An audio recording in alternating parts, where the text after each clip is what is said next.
Ya, selamat siang semuanya. Namo Buddhaya, Adi Budaya, Namo Buddhaya. Namo Buddhaya. Namo Buddhaya. Nah, yang saya hormati Dante Abiwaro dan Samanera. Perkenalkan, tadi udah disebutkan nama saya Isnawati. Saya guru di Yayasan Wihara Buddha Giran. Nah, di sini saya mau berterima kasih ya karena sudah diberi kesempatan untuk membagikan sedikit ilmu saya, maksudnya materi gitu kan. Langsung saja ya. Di sini saya akan membawakan tentang sahabat sejati. Nah, di sini dijelaskan sahabat baik yaitu dalam bahasa Palinya Kalyanamita. Mungkin sebagian besar teman-teman sudah tahu, cuma saya ingin mengulang kembali gitu kan untuk mengingatkan. Kalyanamita atau Kalyana Mitra berasal dari kata Kalyana yang artinya baik atau bagus, dan mitra yang artinya teman. Jadi Kalyana Mitra atau Kalyana Mitra berarti teman yang baik. Teman yang baik atau bagus yang dapat menjadikan diri kita selalu waspada dalam menempuh kehidupan dunia. Terdapat 4 macam sahabat yang dipandang berhati tulus atau suhada, yaitu yang pertama sahabat penolong, upakaromito.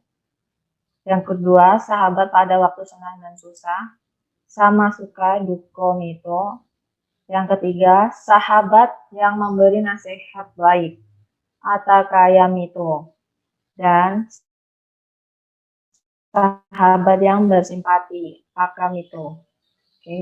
Oke, yang pertama tadi, ciri-ciri sahabat yang suka menolong atau upakaromito adalah yang pertama, ia yang menjaga dirimu sewaktu lengah.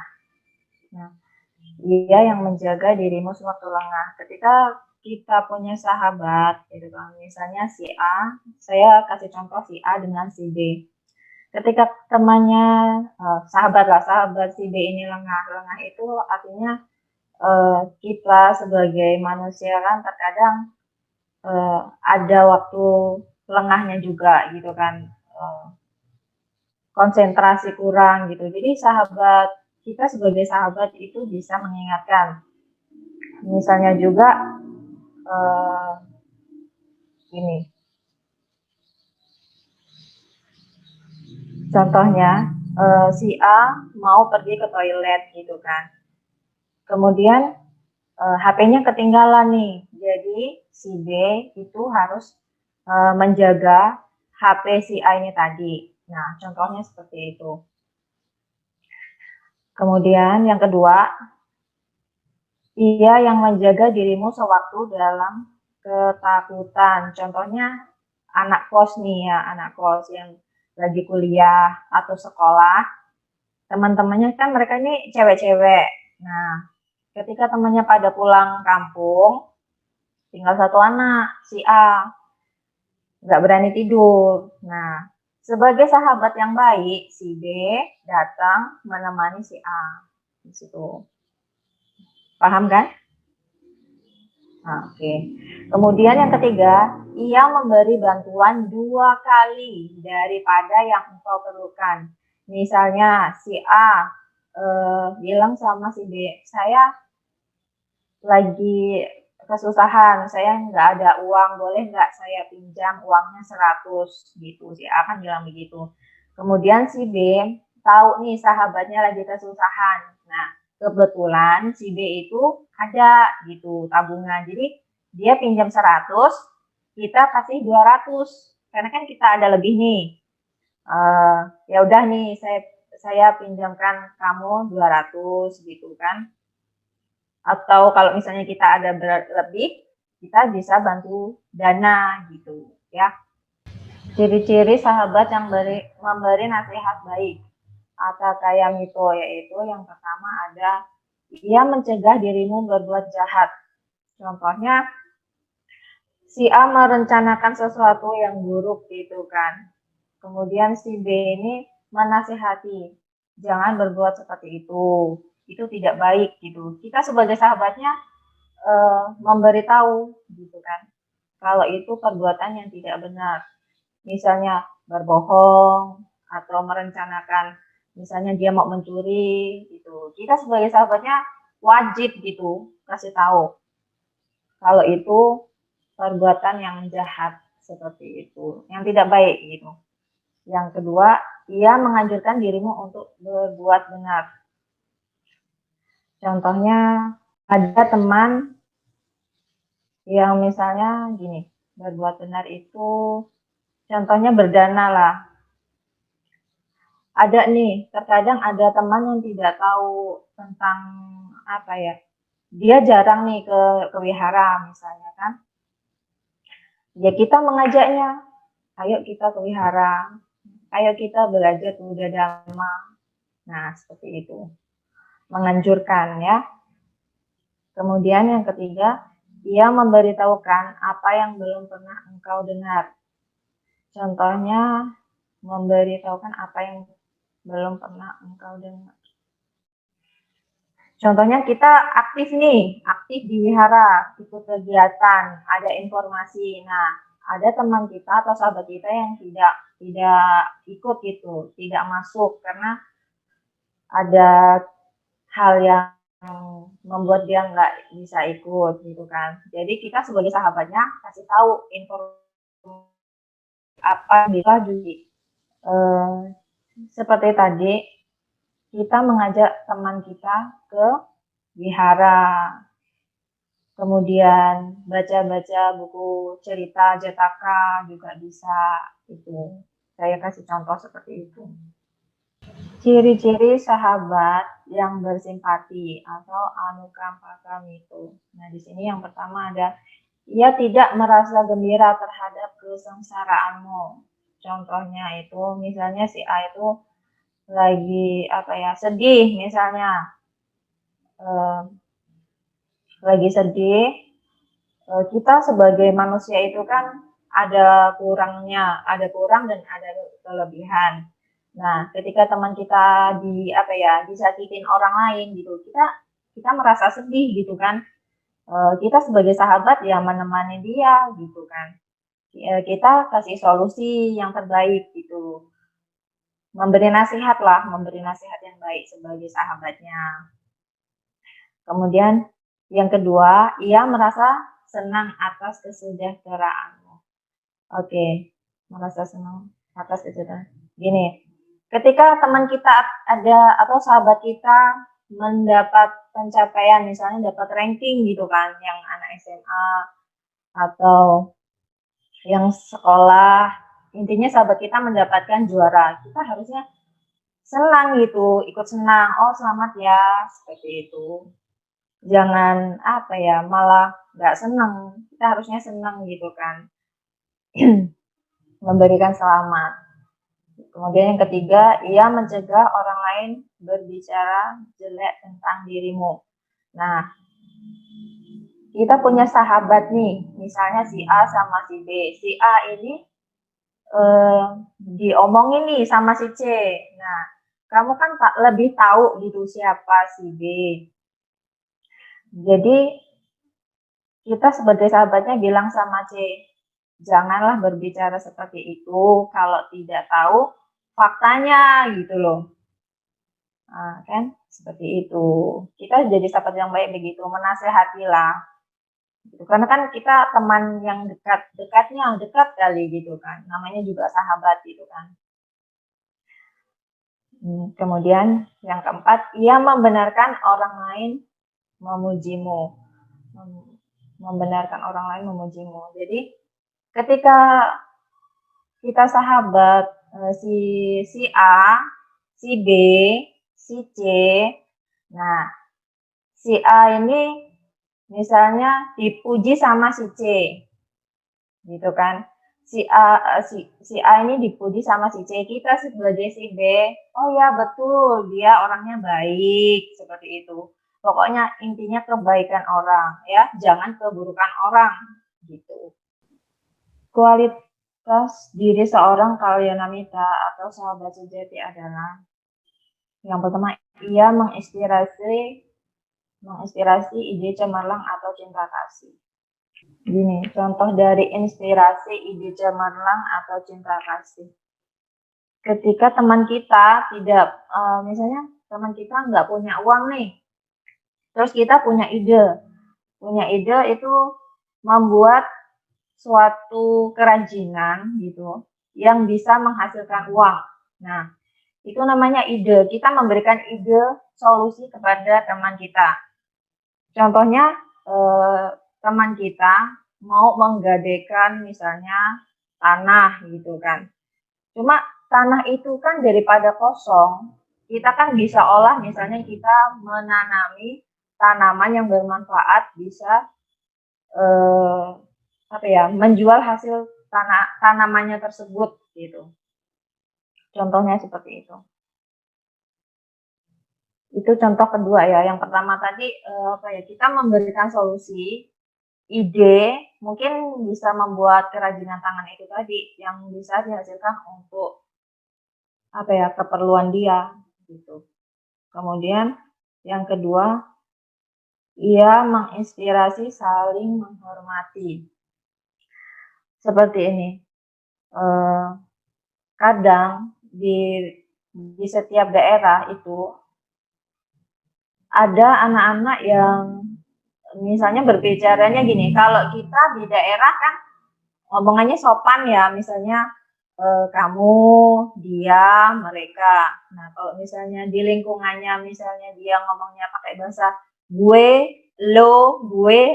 Nah, jadi terdengar itu kalau misalnya yang pergaulannya seperti itu, mungkin dia terbiasa dipanggil gue, lo gitu kan. Tapi yang di daerah, kita dipanggil gue gini-gini, lo gini-gini. Jadi dari kata itu tuh mungkin kita bisa menyesuaikan di mana kita bertempat tinggal gitu. Paham kan? Jadi kita harus di setiap daerah itu kan bahasanya berbeda gitu kan. Jadi kita harus ya standarnya gitulah, jangan sampai menyinggung orang lain gitu. Maaf nih kalau misalnya ada nih orang-orang yang bilang kata anjir apa sih? Nah, itu kalau misalnya di pergaulan orang biasa yang seperti itu, pergaulannya bebas, itu biasa. Tapi kalau kita yang orang ibaratnya baik-baik gitu, maksudnya kita berpendidikan, nggak mungkin kita akan ngomong kasar gitu, berkata-kata kasar. Karena kita kan dalam agama Buddha itu kan udah diajarkan kita harus berkata sopan santun, ya kan? Seperti itu contohnya. Kemudian ia seorang pendengar yang sabar. Jadi kita sebagai sahabat, ketika teman kita atau sahabat kita curhat, ya kita dengerin sampai habis. Dia biar mengeluarkan apa yang ingin ia sampaikan gitu ya. Jadi kita mendengarkan, kemudian kita memberi masukan atau solusi. Masukan itu terkadang belum tentu diterima sama orang kan. Cuma kita harus berpikiran positif, nggak apa-apa kalau mau diterima ya silahkan, tidak ya nggak apa-apa kayak gitu. Kemudian ia tidak pernah membawa seseorang ke dalam bahaya atau pencarian yang tidak berguna. Kita tahu nih mencuri itu tidak baik gitu kan. Jadi kita sebagai teman juga harus mengajarkan kebaikan gitu. Kalau misalnya kita tahu resikonya mencuri itu apa. Kalau misalnya mencuri itu kalau misalnya mencuri itu biasanya kan dapat hukuman, ya kan? Kemudian kalau dalam agama Buddha itu kan akibat dari mencuri nanti kita bisa terlahir di keluarga yang miskin gitu kan, atau di keluarga yang kurang mampu. Jadi kita harus mengingatkan sahabat kita gitu. Kalau itu salah kita harus cegah gitu. kita sebagai umat Buddha kan kita diajarkan untuk berdana gitu kan. Seperti itu, bukan untuk mencuri seperti itu. Kalau misalnya kita semua misalnya Ibu, kita kan semua udah pernah belajar agama gitu kan. Tapi ada sebagian orang itu cuma apa ya? Nggak diterapkan gitu, bisa teori tapi nggak diterapkan. Terkadang mungkin karena dia kepepet atau gimana gitu, tapi tetap harus kita semangat, kasih support dia, kasih tahu jangan ya, seperti itu. Nah, tadi kan udah ada sahabat baik nih. Nah, jadi tidak hanya sahabat baik aja, kita harus bahas ke sahabat yang tidak baik. Jadi gini, Akalyanamita, teman yang tidak baik. Akalyanamita artinya teman atau kawan yang tidak baik atau jahat yang berkeinginan untuk menjerumuskan diri kita sehingga mengalami penderitaan atau duka. Terdapat 4 orang yang harus dipandang sebagai musuh yang berpura-pura sebagai sahabat. Amita Patirupaka, yaitu 1, orang yang tamak. Jelas. Orang yang tamak itu artinya juga orang yang serakah. Contohnya begini. Si A memberi barang, misalnya memberi barang atau makanan ke si B. Itu udah cukup nih. Cuma si B itu kurang banyak gitu kan. Jadi gini, kemarin kan saya udah kasih gitu, jadi kamu harus kasih saya lagi gitu kan. Nah, udah dikasih, minta lagi, itu namanya tamak, serakah, seperti itu. Ya. Jadi kita, kalau misalnya kita dikasih orang, itu ya berterima kasih gitu kan. Nggak perlu lebih gitu, cukup gitu kan. Jangan jadi orang yang tamak atau serakah. Yang kedua, orang yang banyak bicara tapi tidak berbuat sesuatu. Kalau bahasanya itu omong doang gitu kan. Dia hanya ngomong gitu aja tapi nggak berbuat sesuatu, banyak cerita tapi nggak ada tindakan gitu. Kalau yang ketiga itu penjilat atau Bani. Nah, penjilat itu biasanya dia ngomongnya enggak kok, gitu kan, enggak kok, bilang kayak gitu. Tapi di belakang dia iya gitu. Jadi tidak sesuai omongannya, itu namanya penjilat. Gitu. Kawan pemboros, Apaya Sahayona. Kawan pemboros itu mereka mengajak kita untuk apa ya, kayak menghamburkan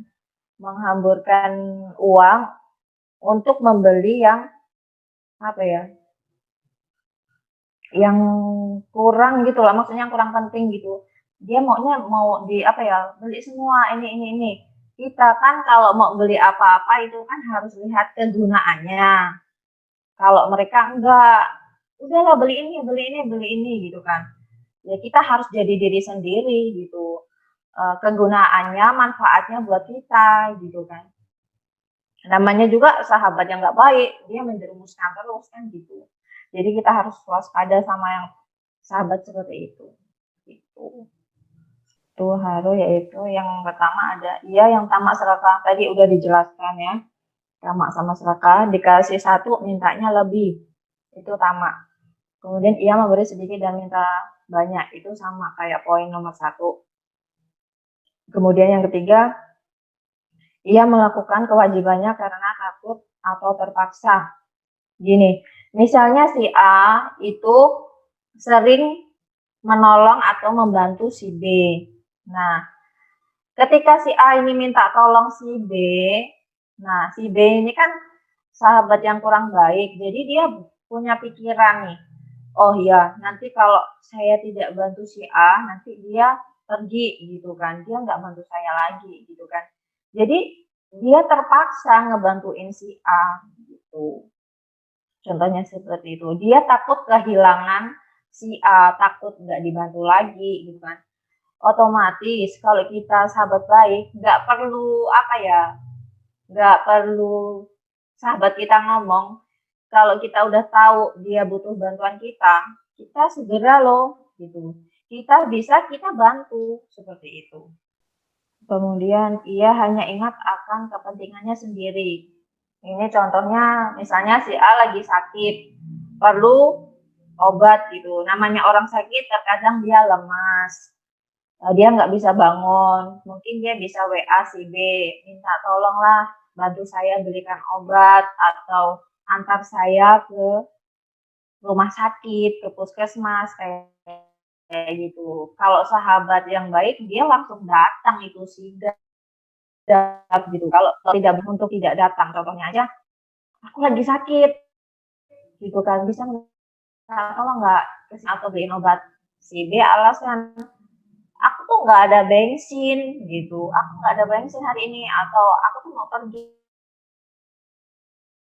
gitu. Pokoknya dengan kemudian next tidak berbuat sesuatu atau Paramo, yaitu yang poin pertama, ia menyatakan sahabat berkenaan dengan hal-hal yang lampau.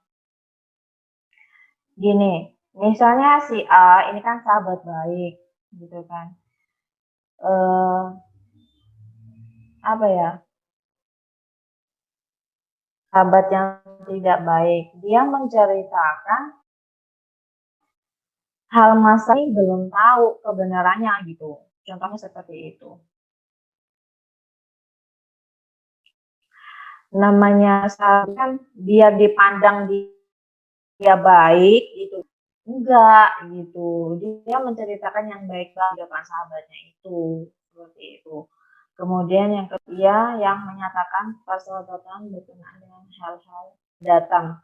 Di sini diartikan berkenaan dengan hal-hal yang datang. Itu dia membuat janji-janji palsu lah, janji palsu. Maksudnya gitu kan. Sebenarnya kita bersahabat nggak usah lah janji-janji gitu. Kita real aja gitu. Terkadang yang janji itu biasanya tidak ditepati seperti itu. Mending nggak usah janji daripada nggak bisa menepati janjinya gitu. Namanya sahabat buruk ya ngomongnya palsu gitu kan. Janji palsu kayak gitu. Kemudian yang ketiga, ia berusaha untuk mendapatkan simpati dengan kata-kata kosong. Kata-kata kosong. Itu berbohong dia gitu. Jadi si A ini nggak tahu nih misalnya kebenarannya. Misalnya si B ini takut ditinggalin sama si A. Jadi si B ini gimana ya caranya dia biar nggak tinggalin saya gitu. Jadi dia berbohong lah dengan kata-kata kosong gitu, membual. Kemudian yang keempat, bila ada kesempatan untuk membantu, ia menyatakan tidak sanggup. Udah ada kesempatan gitu kan. Dianya nggak sanggup. Itu namanya bukan sahabat sejati. Pergi gitu aja. Ciri-ciri seorang penjilat. Yang berpura-pura sebagai sahabat. Itulah. Yang pertama, poin pertama, ia menyetujui hal-hal yang di kalangan anak sekolah, aja gitu kan. Yang buruk, setujui, ayo aku temenin gitu kan. Namanya juga sahabat buruk gitu kan. Yang penting dia senang gitu. Kita sahabat baik pasti kalau ada temennya kayak gitu ya pasti nasehatin lah ya, bukannya malah menyetujui, tahu itu udah buruk gitu kan. Kemudian yang kedua, ia tidak menganjurkan hal-hal yang benar. Kita kan ikhlas, seberapapun, yang penting kita ikhlas gitu kan.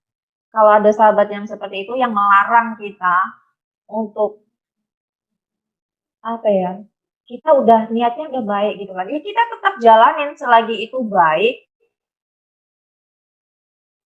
kita jalanin. Dengan yang tidak baik ya resikonya kita akan tidak baik juga kayak gitu. Kemudian poin ketiga, ia akan memuji di contohnya itu apa ya? Kayak angkat telur. Kalian tahu nggak sih bahasa angkat telur? Di daerah saya itu ada namanya angkat telur. Jadi dia itu baik-baik di depan kita. Oh ya, ini bagus sekali loh. Ini sama hebat sekali. Gini gini gini gini. Tapi di belakang apalah dia ini gitu. Jadi intinya menjelekkan. Yang keempat, ia berbicara jelek tentang dirimu di hadapan orang lainnya. Itu tadi bersangkutan sama poin yang ketiga. Sudah di depan kita dia ngomongnya baik-baik, manis-manis, dia menjaga, itu bukan menjelekkan. Jadi ini ciri-ciri orang pemboros alias Ahayo yang berpura-pura sebagai sahabat, yaitu ia menjadi kawanmu apabila engkau gemar minum minuman keras. Jadi ada nih teman yang mau berteman, yang mau berkenal, dia itu suka minum minuman keras kan orang gitu. Karena minuman keras itu kan melemahkan kesadaran dan itu ada di Parita Sila, ya kan? Dan itu tidak boleh, jadi menghindari gitu. Kita harus menghindari gitu. Kemudian yang kedua, ia menjadi kawanmu apabila engkau gemar berkeliaran di jalan-jalan pada waktu yang tidak pantas. Jalan-jalan pada waktu tidak pantas itu contohnya di tengah malam, waktunya orang istirahat, orang tidur, dia malah ngajakin keluar. Nah, itu bukan sahabat yang baik ya. Kalau sahabat yang baik, ini udah malam, tidur, kan kayak gitu. Waktunya istirahat. Kemudian yang ketiga, ia menjadi kawanmu apabila engkau mengejar tempat-tempat hiburan. Oh, biasanya di kota-kota besar itu banyak tempat-tempat hiburan. Boleh ke tempat hiburan, tapi kan tahu waktu, tahu jam gitu kan. Misalnya kita mau ke mall itu kan juga tempat hiburan. Cuma kita kan datangnya masih jam-jam yang sore, pagi belum buka ya, siang, sore kayak gitu. Ya jangan tengah malam datangnya. Biasanya identik kalau tengah malam itu di tempat-tempat yang orang mabuk-mabukan kayak gitu. Itu jangan. Kemudian ia menjadi kawanmu apabila engkau gemar berjudi. Berjudi itu apa ya? Kayak main apa ya? Berjudi taruhannya biasanya itu uang. Bisa rumah kita pun bisa habis misalnya kan ya. Ada orang berjudi. Si A berjudi. Kemudian si B mau berkawan karena berjudi. Di situ nanti harta bendanya habis gitu. Karena kan ada di apa itu ya, dikasih tahu kalau kita harus menjaga apa yang kita punya, bukannya kita menghabiskan, kan seperti itu. Wah, udah habis nih. Jadi saya mau kasih kesimpulannya, jadilah sahabat baik bagi sahabatmu. Jangan hanya sibuk mencari sahabat baik, tapi dirimu sendiri malah menjadi sahabat palsu gitu. Kita harus menjadi sahabat baik gitu. Kita mencari sahabat baik, iya. Kita lihat diri kita sendiri, kita udah baik belum sih kayak gitu. Seperti itu. Jika ada, saya kembalikan ke moderator ya. Oke, terima kasih kepada Ibu Isnawati SPD. Kita sesi tanya jawab ya, Bu. Oke, bagi yang ingin bertanya boleh dari kolom chat atau bisa tanya langsung atau respon. Oke, saya ingin bertanya nih, Ci. Oke, saya panggil. Nah, kalian Namita ini kan artinya jadi apa menurut Cici itu perbedaan sahabat sama teman baik? Ini kalian minta itu lebih ke sahabat atau teman gitu loh, Ci. Nah, saya langsung jawab ya. Begini, teman itu biasanya dia sekedar berteman, tapi kalau sahabat ini lebih dekat dari teman. Dia lebih dekat, dia tahu tentang kita semua. Kalau teman, saya berteman dengan C, D, E, F, G, tapi belum tentu dekat seperti sahabat, seperti itu. Cuman kita juga harus waspada sama teman gitu kan. Kita jangan asal-asalan berteman gitu kan. Contohnya kita berteman dengan toko, kalian tahu toko bunga kan? Kalau misalnya kita ke sana kan baunya wangi, toko parfum wangi, roti wangi, kenyang lagi. Maksudnya gini, itu bahasa gini. Kalau kita berteman dengan orang baik, otomatis kita juga bakalan jadi orang baik gitu. Kalau yang kita pergaulannya sama yang tidak baik, contohnya kita di kalangan yang misalnya pencuri, ada nih, misalnya sekelompok pencuri kayak gitu kan. Jadi nanti kita bisa ikut ke sana gitu, walaupun kita enggak gitu. Jadi kita harus tahu juga teman, kita harus emang bukannya kita pilih-pilih teman ya, cuma sifatnya itu, lingkungannya seperti apa gitu, seperti itu. Kita udah tahu ajaran Buddha kayak gimana kan, jadi ya ambil positif. Seperti itu. Gimana, Cynthia? Oke, terima kasih. Bisa diterima? Bisa. Oke, ada yang ingin bertanya lagi? Jangan sampai saya bertanya lagi nih. Gak apa-apa, kita santai aja. Santai-santai aja. Yang ingin bertanya boleh raise hand atau oke, ada yang bertanya ini di kolom chat ya. Saya akan bacakan. Ini dari Revita Wijaya. Namo Buddhaya, Ci. Izin bertanya. Apabila kita bertemu dengan orang yang memiliki ciri-ciri seperti itu, seperti sahabat yang buruk itu atau Al-Kalyanamita, dan dia ingin menjalin pertemanan dengan kita harus menolak atau berteman dengannya. Terima kasih. Oke. Dari Revita ya? Iya. Oke. Namo Buddhaya, Revita. Jadi jawaban saya seperti ini. Ketika kita bertemu ciri-ciri sahabat yang buruk gitu kan. Pertama kita berteman, oke, kita hanya berteman nggak apa-apa, tapi kita batasi. Oh, kita tahu dia kurang baik gitu kan. Oke, kita berteman, jaga jarak. Nah, intinya kita harus jaga jarak gitu. Kita batasi. Oh, kalau misalnya kita tolak kan nanti dia tersinggung gitu kan, atau gimana? Kok sok kali nggak mau temenan sama aku dia kayak gitu, misalnya contohnya kan. Tapi ya jangan kayak gitu. Ini contoh aja ya. Kita tetap berteman, tapi kita jaga jarak seperti itu. Gimana Revita, bisa diterima? Mana ini Revitanya?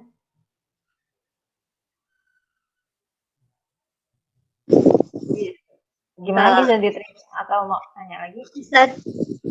Bisa terima, Ci. Terima kasih katanya. Oke. Kita tetap berteman tapi jaga jarak loh ya. Karena kita sudah tahu seperti itu. Ada yang tanya lagi? Bagi ada yang tanya boleh langsung di chat atau langsung buka mic. Dari Viola Carini, saya akan membacakan. Bentar.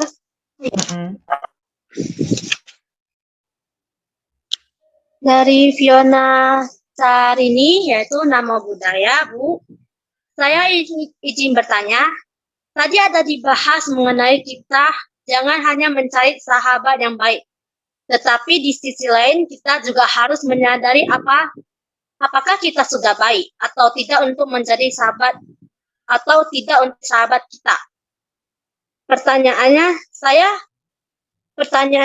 adalah bagaimana cara untuk seseorang bisa menyadari dirinya apakah sudah cukup untuk menjadi sahabat yang baik, yang mana mungkin saja orang lain menganggap kita masih belum baik. Anumodana. Oke, terima kasih Dona Sarini. Oke, nama budaya Viola. Jadi gini, untuk melihat kita baik atau enggaknya, kita lihat introspeksi diri kita. Gini, kita pertama kita mau nggak sih menerima masukan dari orang gitu, menerima dalam arti apa ya, introspeksi, oh ya itu benar ya, ini salah gitu kan, jadi saya harus perbaiki seperti itu.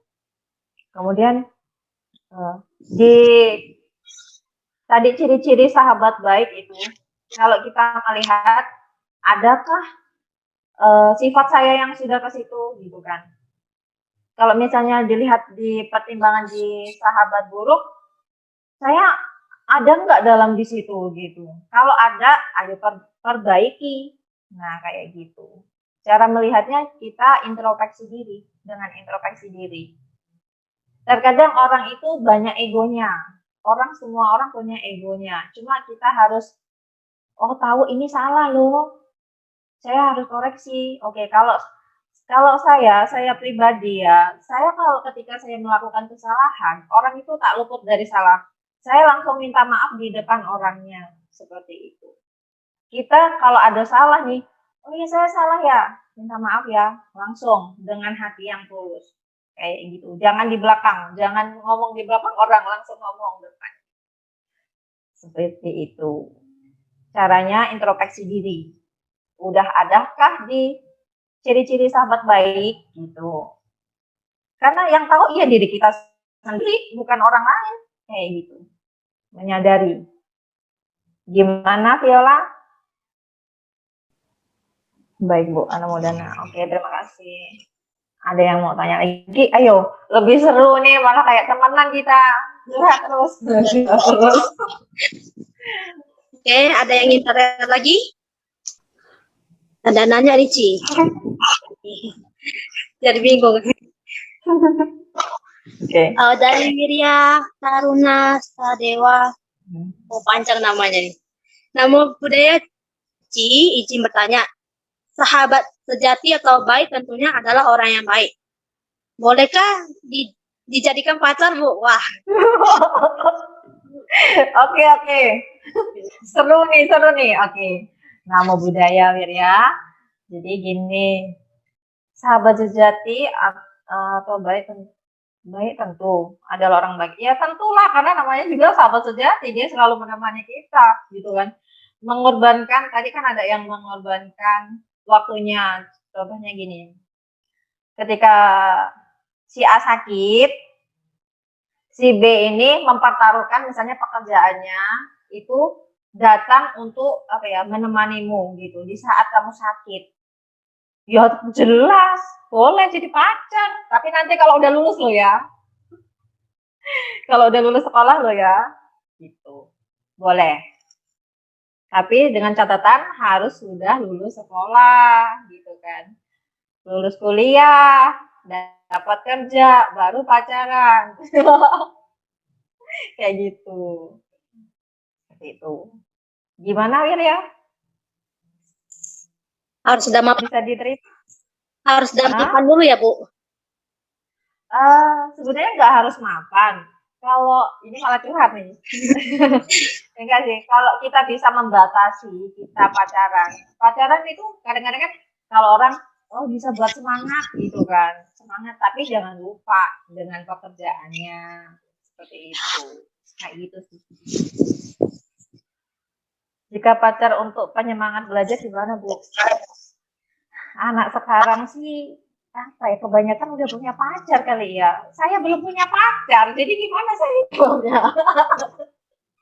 Bercanda. Jadi gini, kalian pacaran sekedar untuk penyemangat itu di sosial media aja, jangan terlalu dibawa ke ke pekerjaan, gitu kan. Apalagi kita masih sekolah, kita harus fokus, gitu. Kalau dia sahabat baik, dia pasti tahu kok, oh ya pacar saya mau ujian, jadi jangan diganggu. Jadi tapi diberi semangat, kamu semangat ya, besok harus dapat nilai 100, kayak gitu. Seperti itu. Oke. Gimana Wirya? Pacaran tahu batasan ya, jangan nggak tahu batasan.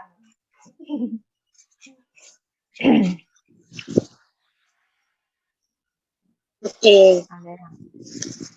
Terima kasih. Oke, dengan pertanyaan terakhir dari Wirya, kita tutup sharing drama kita. Saya akan beri sedikit kesimpulan. Saya izin beri kesimpulannya, Bu. Ci. Kalinita itu sahabat baik atau sahabat sejati.